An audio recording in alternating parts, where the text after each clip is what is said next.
Hello everyone, this is Mary. I'm here to tell you some important topics related to 4th standard EVS. Let's see what are the topics, what are the contents.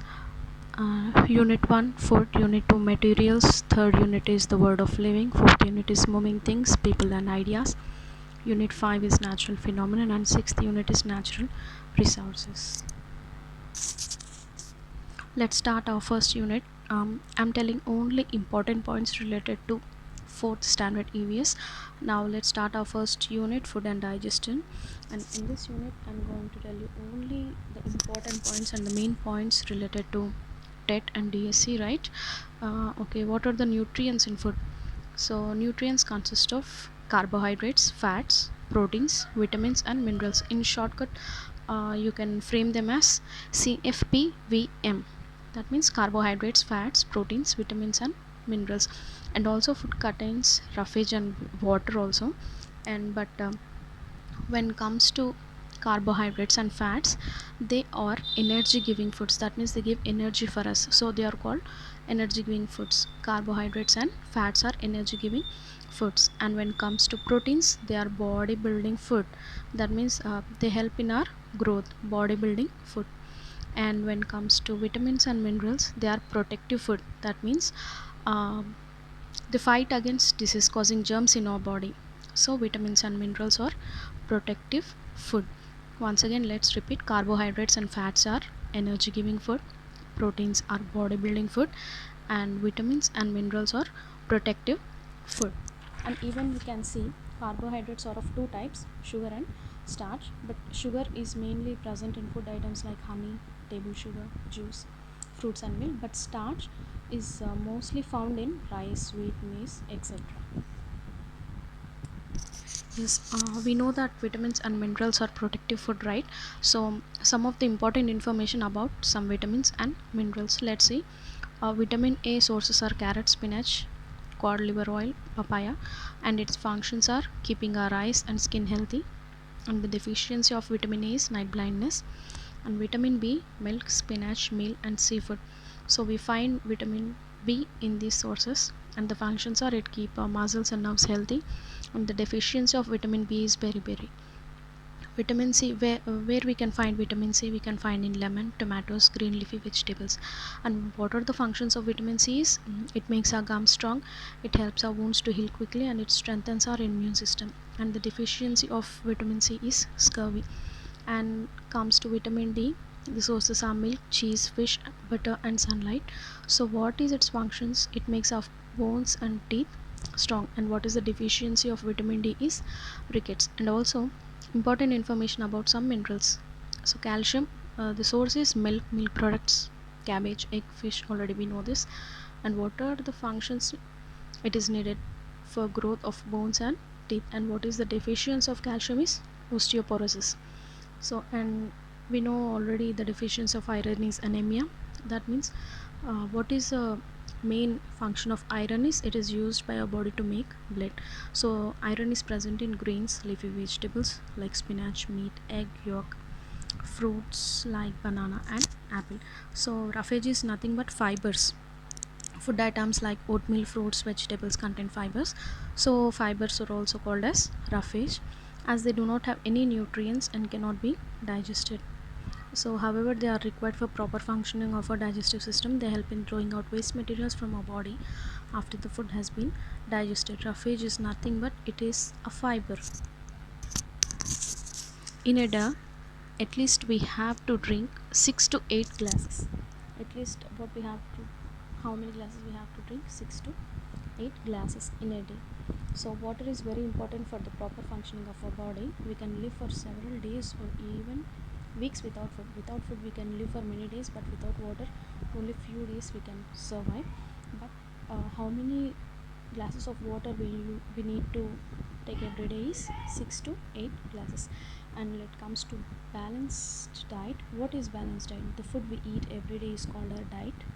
Just diet is whatever the food we are eating, that is called diet.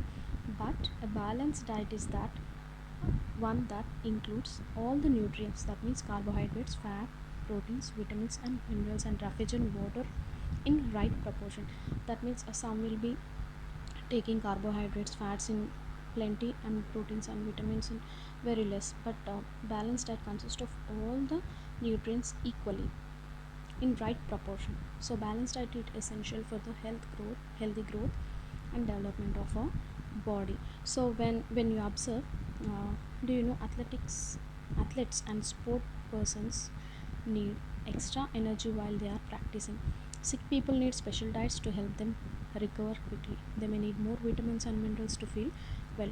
As well as dietitians are experts who are trained to plan special meals and diets for different people according to their needs. Uh, who, for whom we call dietitians is that, say for sugar patients and BP patients, some special diets are given. That means they have to eat some vegetables and they should not eat some vegetables according to their availability. So dietitians will make plan for them and they give food. Let's come for the digestion process. The process of breaking food into simpler substances which body can use, that is called digestion. The digestion starts from the mouth and then enters into food pipe. Food pipe is 25 centimeters long, and then into stomach to small intestine. Small intestine is almost 6 meters, and then it enters into large intestine, and then the waste is thrown in the form of stool, anus, through the anus in the form of stool or feces. So whatever the food we are eating first enters into food pipe, that is 25 centimeters long, and then into stomach. In stomach, it mixes with the juices, stomach juices, and then it is passed through small intestine, and then from small intestine to large intestine, and then excreted out. One special digestive juice called bile that is made in liver, it helps to digest the fats. Let's come to know some facts about food and our digestive system. Each person on an average eat about 500 kg of food each year. That means every year a person is eating 500 kg of food. The food pipe is only 25 centimeters long. Our body makes about 1.7 liters of saliva daily. That means 1.7 liters of saliva, that means about 7 glasses. And an adult's stomach can hold about 1.5 liters of liquid. And the entire digestive system is about 9 meters long. The small intestine alone is 6 meters. The whole entire digestive system is 9 meters. See, you can observe here the whole entire digestive system is 9 meters, but only small intestine is 6 meters. And the small intestine alone is about 6 meters long. It lies coiled inside our body. So once let us revise what we have learned in this first unit. Nutrients are the substances present in the food that help us grow, give us energy and keep us healthy. So some of the nutrients are carbohydrates, proteins, fats, vitamins and minerals. Wattage and roughage are also an important part of balanced diet. So digestion is the process of breaking down our food into simpler form that our body can absorb and utilize. Cooking makes the food soft, tasty and easily digestible. And we can preserve food by refrigerating, deep freezing, drying, salting, sweetening, pickling, adding preservatives, vacuum packing, etc. So some of the food items and how they are cooked. We cook some by steaming, boiling, roasting, frying and baking. Already we know that steaming includes idli, dokla and momos, boiling rice, dal, eggs and vegetables, roasting chicken and papad, and puri, pakoda and chips, we fry them, and baking cake, bread and cookies. So these are different methods of cooking and what are the items involved in that. We can see, right, steaming of idli and boiling eggs and roasting, frying and baking. These are the different ways of cooking food. Let's come to the second unit, teeth and microbes. See here, a newborn baby does not have teeth, and the baby can only chew or drink milk or some liquids. When the baby is 6 months old, then its teeth are appearing one by one. By the time the child is 3 years, so the first set of 20 teeth, we can see, those are called temporary teeth. So this set of teeth when the child is 3 years is called temporary teeth and or milk teeth. Milk teeth or temporary teeth, both are same. So we can see only 20 teeth in 3 years old child, but around 6 years the child starts losing its milk teeth one by one. So teeth start appearing in the place of fallen teeth. These are called permanent teeth. After 6 years, that means around 6 years of age, so the teeth will be loosened, and in that place new teeth will be coming. So that teeth we are calling it as permanent teeth. And by the age of 21, an adult is having 32 permanent teeth. This already we have known.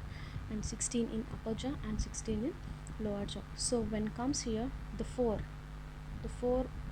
first four teeth are called incisors, and then canines, and then premolars and molars. 4 incisors, 1 canine, 2 canines, 2 premolars and 2 molars. That means 16 in the upper jaw and 16 in the lower jaw. And incisors are helpful in cutting and biting, and canines are useful in tearing. Premolars are useful in crushing and grinding, right? And molars, that means the last teeth, are helpful in chewing or grinding. Here when we observe, the tooth has two main parts. One is crown and the other is root. The first, whatever we can observe on the teeth, is the shiny white enamel, and then the dentine, and then soft pulp, right? Soft pulp and the blood vessels and nerves, and this is the jaw bone. This is the structure of a tooth. So when we observe here, the toothbrush was invented more than 500 years ago. In India, people used to chip the neem twig and use it as a toothbrush. The neem juice is an antiseptic which kills germs. Dentists sometimes feed the teeth with wire brushes to help them grow straight and even. So let comes to know microbes. What are the microbes? Microbes are tiny living organisms that cannot be seen without unaided eye. They can be seen through an instrument called microscope. That means through microscope we can see microbes.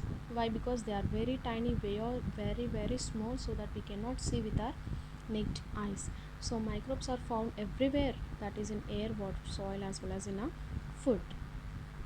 So what are those? Some microbes are useful for us and some are harmful for us. There are 4 main kind of microbes: bacteria, virus, protozoa and fungus. So they also need food, moisture, oxygen and also suitable temperature to survive and to multiply. So what are the 4 main types of microbes? They are bacteria, virus, protozoa and fungus. And some useful and some harmful microbes. Microbes like yeast are used in making bread and bun. Microbes like lactobacillus bacteria change milk into curd. So in milk, if we add some quantity of curd, so that the whole milk is turned to curd with the help of bacteria called lactobacillus.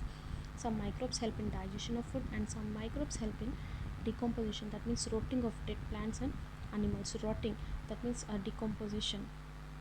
And some microbes cause diseases too. Disease causing microscopes are called germs. So what are germs? Disease causing microbes. Microbes are nothing but bacteria, virus, protozoa and fungus. The 4 we are calling them as microbes, and they are the disease causing microbes are called germs. That means because of these microbes we are getting diseases. So disease causing microbes are called germs. So some of the diseases caused by these microbes are listed in the table below. Bacteria. What bacteria is causing? Typhoid, tuberculosis, TB, pneumonia. And what virus is giving us? Common cold and polio. And because of protozoa we are getting malaria. And because of fungi, athlete's foot, ringworm. That means related to skin. We are getting skin disease related to fungi. Because of fungi we are getting skin diseases. Because of protozoa we are getting malaria. Because of virus we are getting common cold and polio. And because of bacteria we are getting typhoid, TB, tuberculosis and pneumonia. So let once revise what we have learned in this unit. Human beings have 2 sets of teeth. Those are primary teeth and permanent teeth. There are 4 types of permanent teeth: incisors, canines, premolars and molars. A tooth has 2 main parts, that means crown and the root. There are main 4 types of microbes: bacteria, virus, protozoa and fungus. Some microbes are useful for us while some causes diseases. So disease causing microbes are called germs. This is the second unit. Let's start our third unit, that is safety. First, safety at home. How we have to be safety at home. Be careful in the kitchen. Do not leave toys or other things on the floor to avoid slipping. And what are the safety things children usually do, and what are the do's and don'ts? Already we know that. So let's come to safety at school. At school, what we have to do and what we should not do, do's and don'ts. And safety on the playground, how we have to be in the playground. And safety on the road, while walking you should walk in the zebra crossings like that, and walk on footpath, and always cross the road at zebra crossing. So first aid, what are we calling first aid? The first immediate medical help given to an injured or a sick person before the arrival of a doctor, or before the injured person is taken to the hospital, is called first aid. See, when we are traveling in trains or buses, or whenever we are going, a first aid kit is taken with us, like cotton and some antiseptics, right? Soap. So what are the first aid kits? See, you can observe here, in first aid, Dettol and this cotton. So small instruments we can see here. And we should remember the following while giving first aid. So we should stay calm. We need to quickly find out the type of injury, and we need to be quick in giving first aid. We should not try to do more than we know. That means whatever you know, that only you have to do. If you have no idea about that, just stop and call the ambulance. Otherwise, if you know, if you have idea about what to do, then whatever is necessary, that only you have to do. And we should send a doctor immediately, right? For minor cuts, what you have to do, you have to wash it with antiseptic, and then in the case of bleeding, put a bandage and maintain hygiene in the cut. Otherwise, there could be a possibility of infection, right? Bee sting, first aid for bee sting. Look at the sting and then remove it by scraping the area with the help of straight-edged object like a ruler. Put an ice cube on the affected area and apply the antiseptic solution. First aid for fainting, that means help the person to lie down. Ensure the head of the person is at the lower than the rest of the body, because the head should be below than our body position. Why? Because this increases the supply of blood to the brain. So avoid crowding and make space for the fresh air around the person, and call the doctor immediately. For minor burns, what you have to do is wash burn area with cold running water and ice on it. Apply calamine lotion on the burnt area. Do not cover it with a bandage. So some common emergencies that need first aid are minor cuts, wasp, bee sting, fainting, and minor burns. The main what all we are observing is these minor cuts. If there are minor cuts, what we have to do? We have to keep antiseptic solution, bandage, and then you should be maintain hygiene, because no infection should be in that area, right? So let us revise what you have learned. We should not wear synthetic clothes while cooking in the kitchen. We should never touch electric switches and sockets with wet hands. We should follow rules of the game while playing. We should follow traffic rules to ensure our safety as well as safety of others. The immediate medical checkup given to an injured or sick person is called first aid. Let's come to the fourth unit, our clothes. Our clothes are made of different types of materials. So materials may be natural or man-made fibers. So natural fibers are cotton, jute, wool, and silk. What are the man-made fibers? They are nylon, polyester, crepe, and terracotta that are made by humans in factories. Those are called man-made fibers. Clothes made of wool keep us warm and protect us from cold. Gumboots are made of waterproof material, and a doctor usually wears a white colored coat as a part of uniform. Uniform is nothing but some people have to wear some special clothes depending on the nature of their work as per the requirement of the place. That means you can observe here, student is wearing a uniform, soldier is wearing the army dress, and nurse is wearing the white dress, police is wearing this dress, and the fireman. That means different what we call them, different professions have different types of clothes. So here let us revise once. We need clothes to protect ourselves from rain, heat and cold. So the kinds of clothes we wear mostly depend on the weather. It also depends on the occasion also. For when we are going for occasions, we dress differently and we dress with different clothes, but even it depends on the weather also. Clothes are made from natural as well as synthetic fibers. We should wear clean clothes to stay healthy. We should store silk and woolen clothes with mothballs or dried neem leaves. So let's come to unit 5, solids, liquids and gases. So we see many different things around us, such as table, chair, water, book, milk, smoke, etc. So all these things take up space and mass. That have space and that have mass. Any substance that is having weight and occupies some space is called matter. The space occupied by matter is called volume. That means if any subject is having some weight and which is occupying space is called matter. Suppose this is a pencil, so it is having weight and even it is occupying some space, right?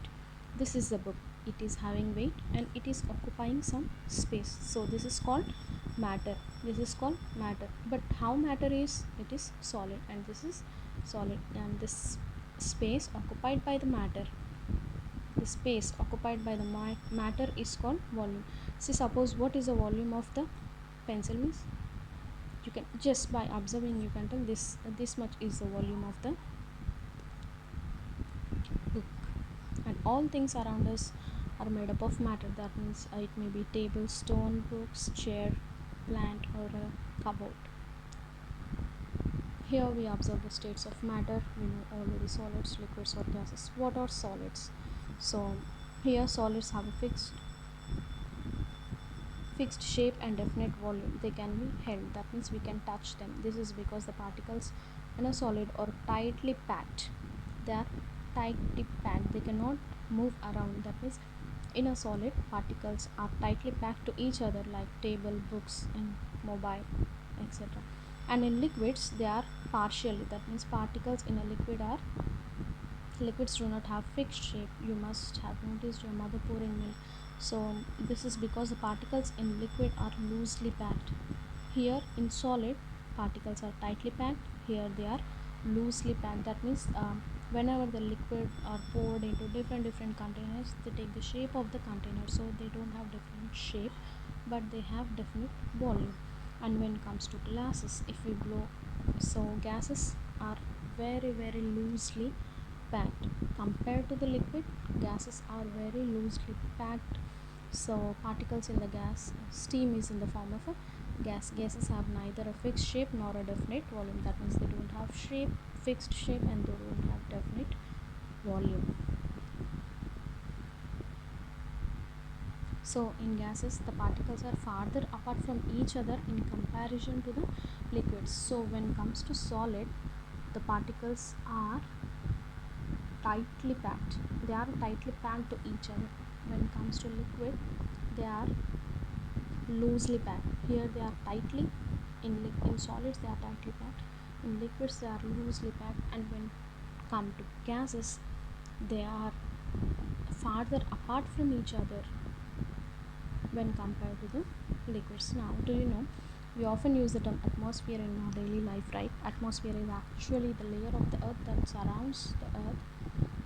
It is a mixture of many gases such as oxygen and carbon dioxide. All plants and animals use the oxygen of the atmosphere for breathing. Plants also use carbon dioxide to produce their own food. In the process, they give out oxygen into the atmosphere. That means plants take carbon dioxide and gives up oxygen for us. So here when we observe, states of matter are interchangeable. That means solid can be changed to liquids, liquids can be changed to gases, and in the same way gases can be changed to liquids and liquids can be changed to solids. Let's see how we can change. See, observe here, ice is in solid form, water in liquid form and water vapor in steam form. See, solid, when we are heating solid, on heating it will form liquids, and when liquid water is heated it turns to gas, and when gas on cooling it turns to liquid, and on liquid, when we cool liquid, it turns to solid. That means when water is kept in fridge, it turns to ice, right? The same way. So on heating, a solid is changed to liquid, and while on cooling, it changes to solid. That means they are interchangeable. So this type of process is called as interchangeable. And even we can see this in butter and wax also. Butter, on keeping at room temperature, absorbs heat from the surroundings and melt to its liquid form. The same in the case of candle. On lighting the candle, the solid wax melt into liquid form. That means solid is changed to liquid and liquid is changed. Now here we observe what is solute, solvent, and what is the solution. Right, a solid substance that dissolves in a liquid is called solute. Solid substance, that may be the solid substance, that means this may be salt or sugar or any powder like tang, right? The liquid in which the solid dissolves is called solvent. Solvent is nothing but, the example of solvent is water. The mixture of solute and solvent gives us solution. So when we mix salt with water, what you get? Salty water you get. When you mix sugar with water, you get sugar water. When you mix tang with water, tang, sugar and water, you get tang, like this. So when solute and solvent we are mixing, we get a solution. Solute is nothing but the solid substance we are adding, and the solvent is nothing but the liquid in which the solid dissolves is called solvent. Don't get confused here. Once again I am repeating, a solid substance that dissolves in a liquid, which is the solid substance which is dissolving in liquid, is called solute, and the liquid in which the solid is dissolving is called solvent, right? So let us revise what we have learned in this unit. Matter is anything that has mass and occupies space. Mass is nothing but weight in this. So matter is of three types: solids, liquids and gases. On heating, solid changes to liquids and liquid changes to gas. Reversely, gas changes to liquid and liquid changes to solid on cooling. So a solid substance that dissolves in liquid is called solute, and the liquid in which the solid dissolves is called solvent. The solute dissolves in the solvent to form a solution. Let's come to sixth lesson, how plants need food. So plants are an important part of life. We already know that they are the only living organisms that can prepare their food by their own using water, air and sunlight. They prepare their own food with the help of water, air and sunlight. So this process we are calling it as photosynthesis, right? So how plants are preparing their food is through sunlight, carbon dioxide and water. Green plants prepare their own food. Okay. Scientific words are usually easy to remember if we understand how they are made up of. Synthesis means to put together. Photo means light. So photosynthesis means putting together with light, right? How these plants are making their food with the help of water, air and sunlight. Okay, so here photo means light and synthesis means to put together. So totally photosynthesis means what? Putting together with light. Here we can see different structures of leaf, right? Banana leaf, coconut, tunsy, coriander leaf, pecan leaf, aloe vera, maple, lotus leaf and pine leaf are of different sizes and different shapes. Here we can observe the parts of the leaf. This is leaf stalk, next leaf blade, and then the middle one is called midrib, and these are the veins. You can see this, right? These lines like veins. So this is leaf stalk, leaf blade, midrib and veins. So this is closed stomata and open stomata. Stomata as seen in the hand lens. Here when you see the flat surface of the leaf is called leaf blade. That means the flat surface on the leaf we are seeing, that is called leaf blade. So the leaf stalk joins the leaf blade to the stem. this is called the leaf stalk, that is, it is joining the leaf blade and the stem.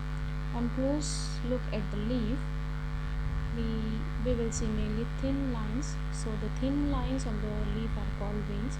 They help the food to move from the leaf to the stem, and usually each leaf has a main thicker vein at the center. The thick vein we are observing here is called the matrix. Small openings called stomata are present on the underside of the leaf. It is through the stomata that the plants absorb carbon dioxide from photosynthesis and give up oxygen as a byproduct. Each stomata is composed of two guard cells. See here we can observe two guard cells in stomata. So surrounding an opening known as stoma. So this is called as stoma. This is closed stomata and open stomata. Stomata are seen under hand lens. So we are observing two guard cells, right? So leaf, the food factories, carbon dioxide is taken from the air into leaves and oxygen is given off from leaves, and with the help of sun rays carry light energy to the leaves. So with the help of air, water and sunlight, so the plant is producing food by itself. Leaves are green in color because they contain a green pigment called chlorophyll. Why the leaves are green in green color means they are containing a green pigment called chlorophyll. So chlorophyll helps plants to make their food in the sunlight. The food prepared in the leaves is in the form of glucose. So how it is storing the food means it is in the form of glucose. So carbon dioxide plus water with the help of chlorophyll and sunlight is taken as starch plus oxygen. That means oxygen is given out. So how photosynthesis is happening, let's observe. Water is absorbed by the roots and carried by the stem to the leaves. So water is absorbed and it is carried by the stem through to the leaves. The light falling on the leaves is absorbed by the chlorophyll. Chlorophyll is nothing but the green pigment present in the leaf. So carbon dioxide is absorbed into the leaf through stomata. As the food gets prepared, oxygen gas is produced as a byproduct. It is released out of the leaf through stomata. So how we can test starch is present or not, that is, testing is presence of starch. So take a piece of potato and add iodine. Iodine is helpful for testing starch. So put a drop of iodine on the slice of potato. Iodine will change its color from brown to blue black. So from brown color to blue black color it is changing, the color is changing.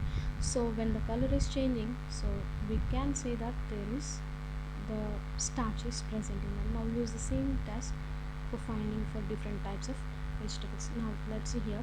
The leaves of some plants such as croton and coleus have chlorophyll, but they appear as dark red.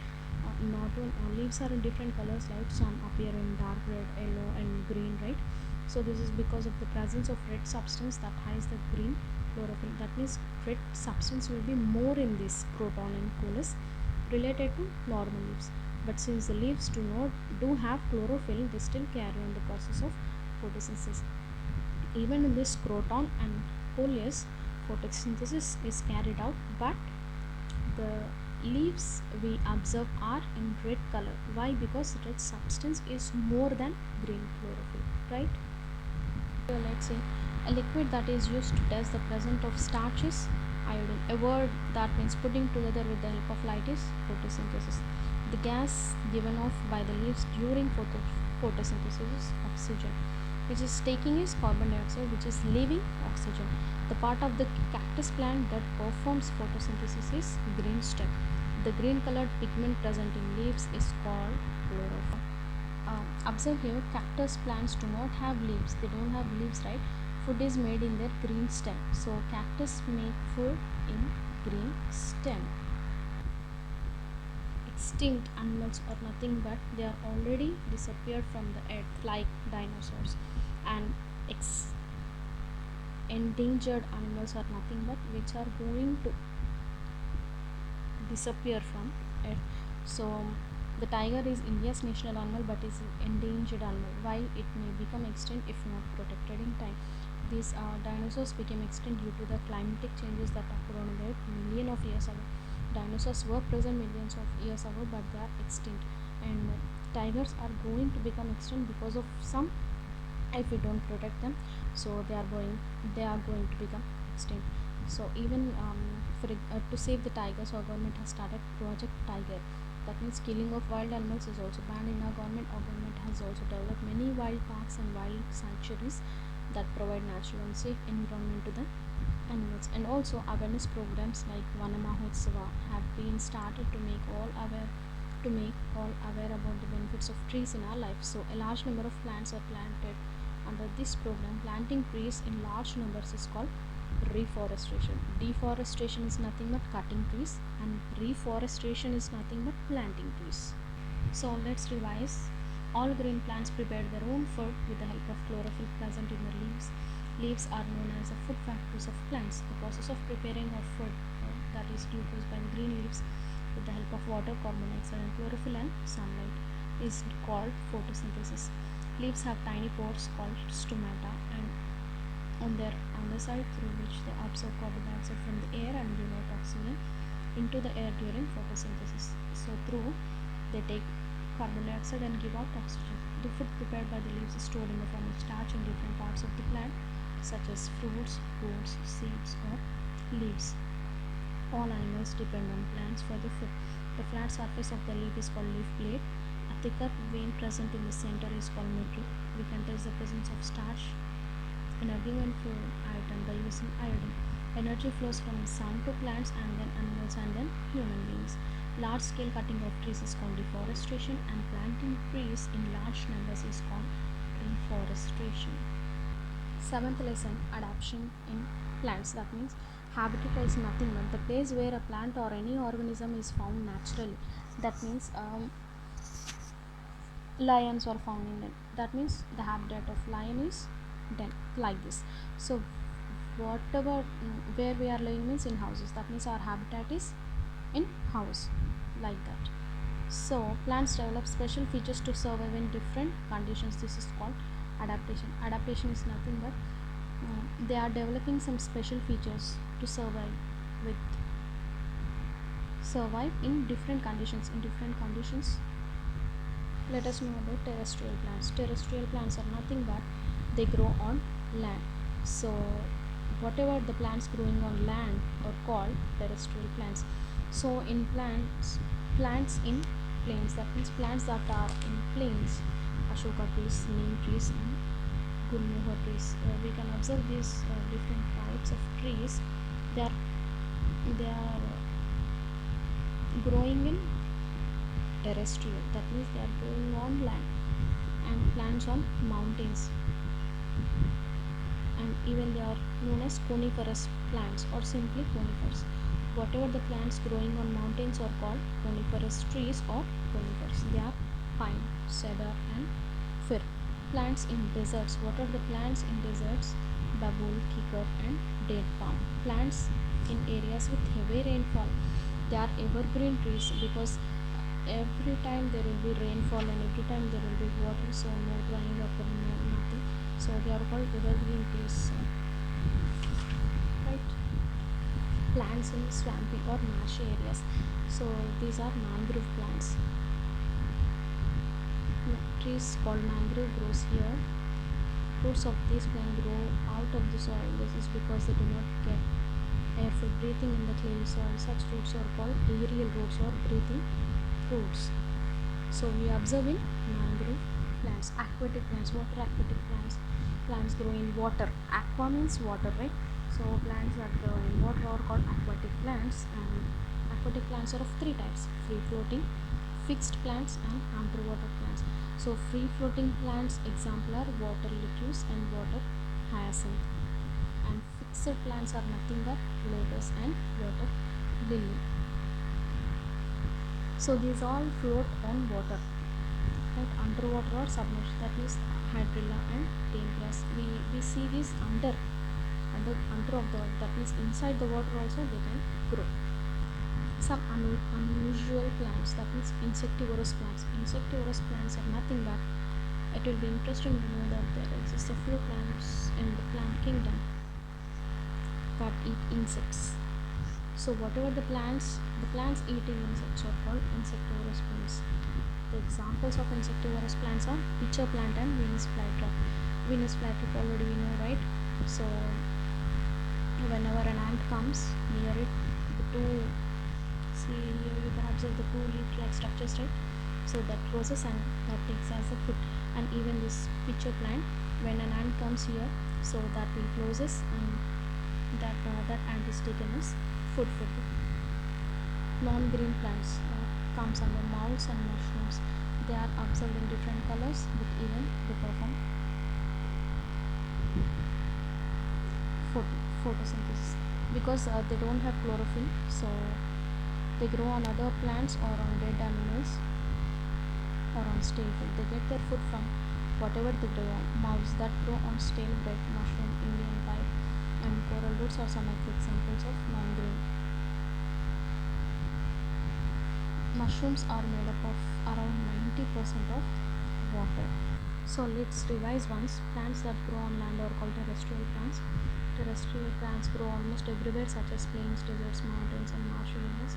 Plants that grow in water are called aquatic. They can be classified into free-floating, fixed, and underwater plants.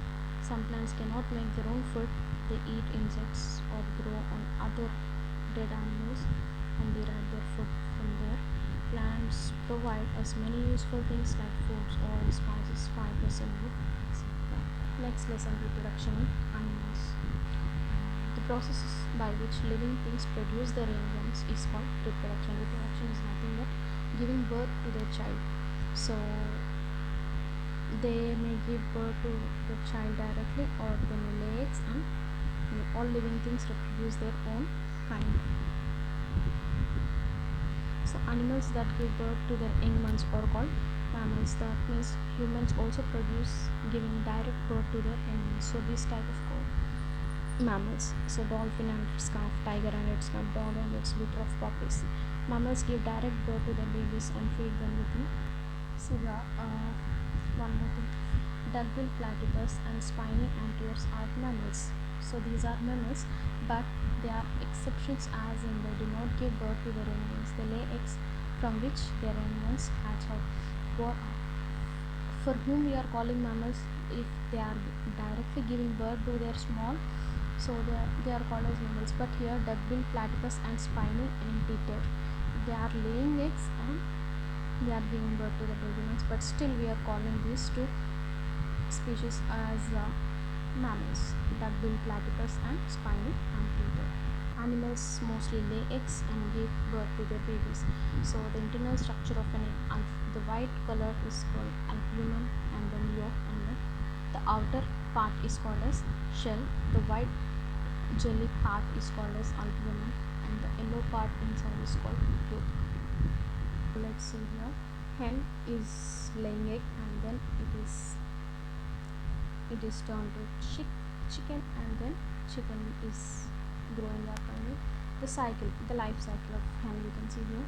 And ostrich is the largest flightless bird in the world, and it also lays the largest egg. Let's come to here. Amphibians are cold-blooded animals that have ramphorms. That means they are having ramphorm. See, frog to eggs to tadpole, and then tadpole to froglets. See, life cycle of frog to eggs to tadpole, tadpole to froglet, froglet to tad. The eggs of frog are called spawn. What are the eggs of frog called? Spawn. So the process of changing a tadpole into an adult frog, the process is called metamorphosis. The process of changing a tadpole into an adult frog. See, tadpole is here and then frog is here. That means tadpole to froglet, froglet to frog. This process is called metamorphosis. Here we observe life cycle of a butterfly. Butterfly laying eggs, and then caterpillar to pupa to again adult. So even in cockroaches, cockroach to eggs to nymph to again cockroach. But cockroach have only 3 stages. Butterfly and housefly have 4 stages, right? The same way butterfly to eggs to caterpillar, larva or caterpillar to pupa, housefly to eggs, eggs to maggot, maggot to again housefly, right? Now once again let's see this. Cockroach have only 3 stages: cockroach, eggs, nymph and cockroach. But butterfly and housefly has 4: eggs, caterpillar, pupa and then butterfly. Housefly, eggs, maggot, pupa and then housefly. The caterpillar of housefly is called maggot and the caterpillar of cockroach is called nymph. Caterpillar of cockroach is called nymph and the caterpillar of butterfly is called larva. Now let's revise. Right, living things produce young ones on their own kind. This process is called reproduction. Animals like human beings, cats, dogs, cows and tigers reproduce by directly giving birth to their young ones. They feed their babies on their milk. These animals are called mammals. Animals like birds, aquatic animals, amphibians, insects and reptiles reproduce by laying eggs. An egg has 3 parts: outer hard covering called eggshell, white jelly-like substance called albumen and yellow called liquid. The eggs of animals like birds, amphibians and insects undergo many changes before they start resembling their parent. So let's go to next lesson, adaptation in animals. So terrestrial animals, already we have learned that terrestrial is nothing but land. Terra means land. So a cheetah gets very close to its prey before chasing it. Snakes use their scales to crawl. So what are the terrestrial animals? Means that what are the animals present on live on the land, those are called terrestrial animals. Polar bear has thick skin and fur to protect it from cold. Large soles on camel's feet prevent it from sinking into the sand. Look, what is hibernation? That means some terrestrial animals such as bear, frog and snake cannot bear cold weather. To survive from harsh weather, they eat lot of food in summers and then escape into caves or holes under the ground to sleep during entire winter. So this is called hibernation. Hibernation is nothing but they will be some animals like bear, frog or snake, they will be taking a plenty of food in summer. They go and take rest in the whole winter. So this process is called hibernation. Arboreal animals are nothing but they mostly live on trees. So mostly live on trees are monkey and flying squirrel. Arboreal means nothing but monkeys. That means we have to keep in mind arboreal. That means those are living on trees. That means monkeys. Aquatic animals living in water. Penguins, webbed feet, swan, long stalks like that, cranes like that. Amphibians can live on land as well as on water, or called amphibians. What are amphibians? They can live on land as well as on water, like frog or crocodile. Aerial are nothing but animals that can fly or glide in air are called aerial animals. So animals are flying in air are called aerial animals. Like we can see different types of animals here. Herbivores are nothing but those animals eating only plants. They eat plants only are called carnivores are nothing but they eat only flesh. But when it comes to omnivores, they eat plants as well as animals. And one of the example for omnivores are human beings, right? Because we eat leafy vegetables as well as meat. Sharp and pointed canines of tigers help them tear the flesh. The bears have sharp canines like carnivores to tear flesh and flat incisors like herbivores too. Scavengers are nothing but they feed on dead animals. That means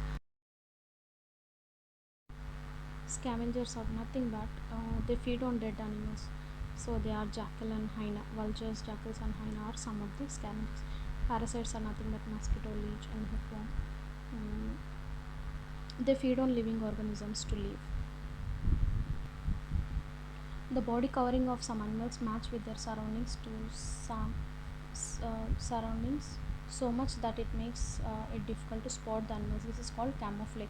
Camouflage is nothing but making the surroundings the same. See, like zebra, polar bear and chameleon, right? Let's revise once. Animals living in different habitats have adapted themselves to suit their surroundings. A According to their habitat, animals can be categorized as terrestrial, arboreal, aquatic, amphibian, and aerial, and so on.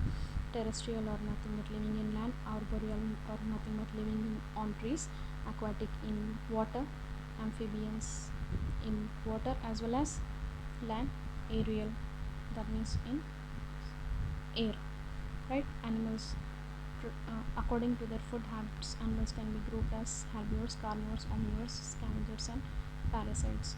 Herbivores means eating only plants, carnivores means eating only flesh, omnivores means both eating flesh and plants. Scavengers are, that means they are eating dead animals. Parasites are that feed on living organisms. Animals protect themselves from their enemies by different means such as running fast or flying, by merging their body cover with their surroundings, and by having protective covering.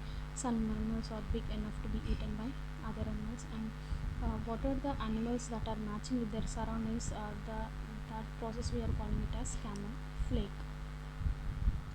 10th lesson: force, work, and energy. The force of gravity on moon is much less than that of Earth. It is around 1/6 the value of the Earth. That means 1/6 value of the Earth. Gravity force. What are the types of forces? Gravity, friction, work. What is gravity? So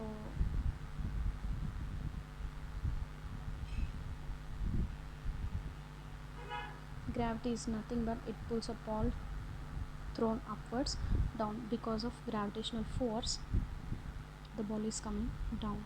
What is friction? So when a ball is moved, when a ball is rolled, it stops at certain point because of friction, because friction is acting on the opposite direction of the ball. In our day-to-day life, term work is used in different various works, activities like playing, studying, cooking, right? Work is said to be done when we apply force on object. Some of the work is a lever. Lever is nothing but a long rod rested on a support. This is a simple machine mostly used to lift weights. Okay. Lever is nothing but a long rod having a support. Pulley. Pulley is used to draw water from well and crane lifting. Some applications of pulley, right? Pulley is a wheel and axle. For the example is screwdriver. Inclined plane, that means a slope is called. See, we are having the slope like this, right? So the slope is called inclined plane. Going up or coming down, like that. Screw and wedge. The important points are: push or pull is called force. Force can move an object, stop a moving object, change the direction of moving object, or change the shape of an object. Scientifically speaking, work is done when force is applied on an object, moves the object through a certain distance. Work is made easier by using some machines called lever, pulley, wheel, axle, inclined plane, screw, and wedge. Energy is the ability to do work. There are many different types of energy such as solar energy, heat energy, light energy, and electrical energy. Now comes to the solar system, 11th lesson. So it was early 16th century, a Polish scientist Nicholas Copernicus proved that Earth and other planets actually go around the sun. So in early, what people used to think is Earth was at the center and remaining all are revolving around the sun. But according to Polish scientist Nicholas Copernicus, he proved that Earth and other planets are actually revolving around the sun. So some smaller heavenly bodies move around the planets too. So these are called satellites. Moon is a natural satellite of the Earth. It is the brightest object in our night sky. And here the following table lists the number of satellites, natural satellites of each planet. Mercury, Venus, Earth, Mars, Jupiter, Saturn, Uranus, Neptune. So how many number of satellites are? 0, 0, 1, 2, 50, 53, 27 and 13. Mercury, Venus, Earth, Mars, Jupiter, Saturn, Uranus, Neptune. 0, 0, 1, 2, 50, 53, 27 and 13.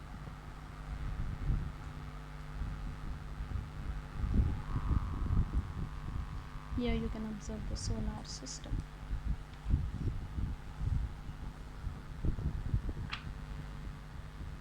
Mercury is very hot and it is close to Sun. Venus is called morning or evening star. Mercury is the smallest planet. Mercury is hot and it is the smallest planet. Venus is morning or evening star. Earth is a blue planet. Mars is red planet. Jupiter is the largest. Saturn is the second largest.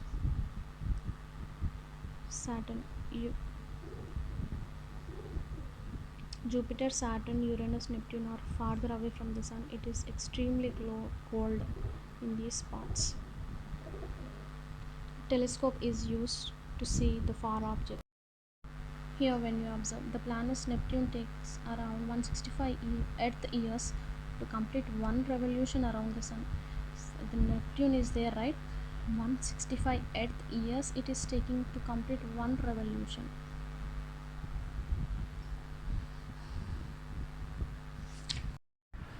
A scientist who studies the space and the stars is called astronomer.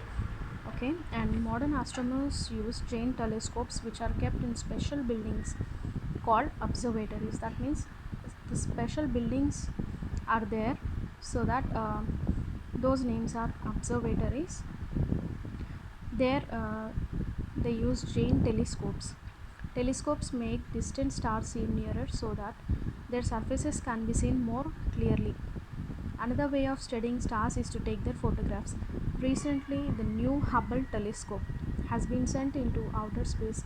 What is a telescope? New Hubble telescope. From there, it can take clear photographs of distant stars. Moon is the brightest object in the night sky, but it has no light of its own. So, the moon takes almost 28 days to revolve once around the earth. Also, it seems to change its shape every night. The shape of the moon that we see from the earth depends on how much it is lit by the sun. See here, movements of the earth. Rotation, that means day and night. Earth rotates or spins around an imaginary line called its axis from west to east. So how earth rotates?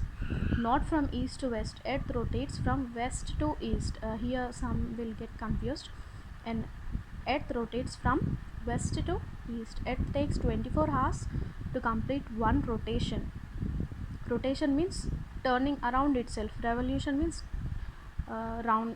taking rotations around some different, like sun. As the earth rotates, one half of the faces the sun, this part has day on it. The other half, which is away from the sun, gets no sunlight, so it has night on it. See here, you can see the rotations of the earth on its axis. So from west to east it is rotating. From where the sunrise are present, that side is the day, and sun, if the sun rays are not present, that is considered as night. See here, that is earth completes one revolution in 365 and 1/4 days. That means for we have 365 days per year, right? So the earth completes one revolution in 365 and 1/4 days. That means 365 days and 6 hours.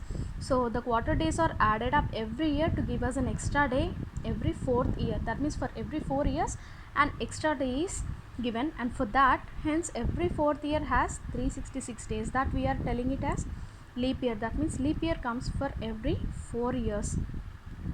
See here, the earth is tilted on its axis at the angle of about 23.5 degrees. So what is the angle? 23.5.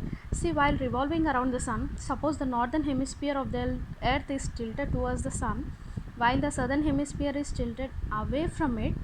That means this tilt of the earth will result in the rays of sun falling vertically over the northern hemisphere. Hence this hemisphere will experience summer season. That means at the same time, if northern hemisphere is experiencing summer, then the southern will experience winter.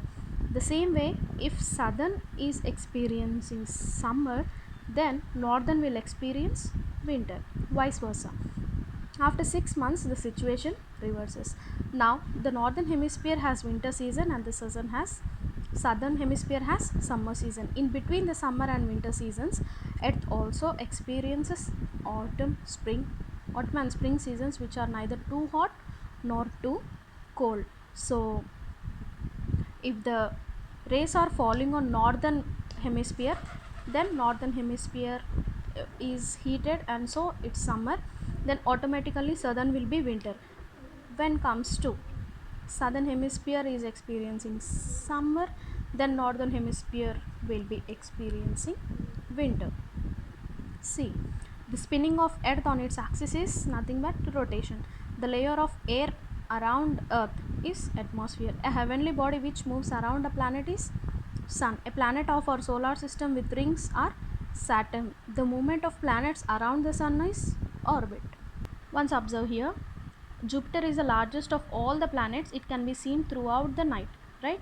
It is the largest planet, and Saturn, the second largest planet it is, and 7 wide rings are surrounding. These rings are made up of ice and dust. Around what? Around Saturn, 7 wide rings are surrounding, and these rings are made up of ice and dust. The solar system consists of the Sun, the 8 planets and their satellites. Each planet moves around the Sun along a fixed oval path. They are moving around the Sun in a fixed oval path. So that is called orbit. The 8 planets of the solar system are as follows: Mercury, Venus, Earth, Mars, Jupiter, Saturn, Uranus and Neptune. Satellites are small heavenly bodies that revolve around the planets. Earth has one natural satellite called Moon. Earth is tilted on its axis at an angle of 23.5 degrees. Rotation of Earth causes day and night. Revolution of Earth causes changes in the season. Rotation is nothing but it is rotating on its own axis. Revolution is nothing but it is rotating around the Sun. So when Earth is rotating around the Sun, season changes, and when Earth is rotating around its own axis, then day and night is occurring. Let's move to the next lesson: air, water and weather. Right, weather will be changing day by day. No 2 days are same, right? So the Sun is the source of heat and light on Earth, and Earth on primarily related to Sun. See, the last lesson we have come to know that angle of 23.5 degrees, it rotates on its axis, right? And revolution is done around the Sun. It is this tilt, that is angle of inclination. What is angle of inclination? Angle of inclination is nothing but 23.5 degrees angle which it is rotating on its axis and revolving around the Sun. And see here, the hemisphere of the Earth which is tilted towards the Sun, that means which is towards the Sun side, that is experiencing summer, and which is away from the Sun, that is experiencing winter. See here, what is air? Air is all around us. It is a mixture of very variety of gases, and the Earth is surrounded by a blanket of air called atmosphere, and the moving air is called wind. When the wind is blowing gently, it is called breeze, and when the wind is moving fast and strong, it is called storm, right? Nitrogen is the most abundant gas in the air, oxygen being the second one. Oxygen makes up about 1/5 of the air around us. That means if 5 parts are there, then 1 part is oxygen, okay? 1/5. Oxygen makes up about 1/5 of air around us. So oxygen is 1/5 present in the air. So here, what is air current? See, the continuous movement of the air from warm to cold area and vice versa is called air current. That means the air movement, that means the air will be moving from warm area to cold area, or else from cold area to warm area. So that we are calling it as air current. In coastal areas, these air currents give rise to land breeze and sea breeze. See, what is sea breeze and land breeze? Let's discuss sea breeze. sea breeze. See, sea breeze is nothing but when sun rays are falling on land and water, so both will be getting heated, and after that and then during daytime land will be more heated than water. So what the cool air present in the sea does, so that air will be moving from sea to land, right? The breeze which is blowing from sea to land is called sea breeze, and the breeze which is moving from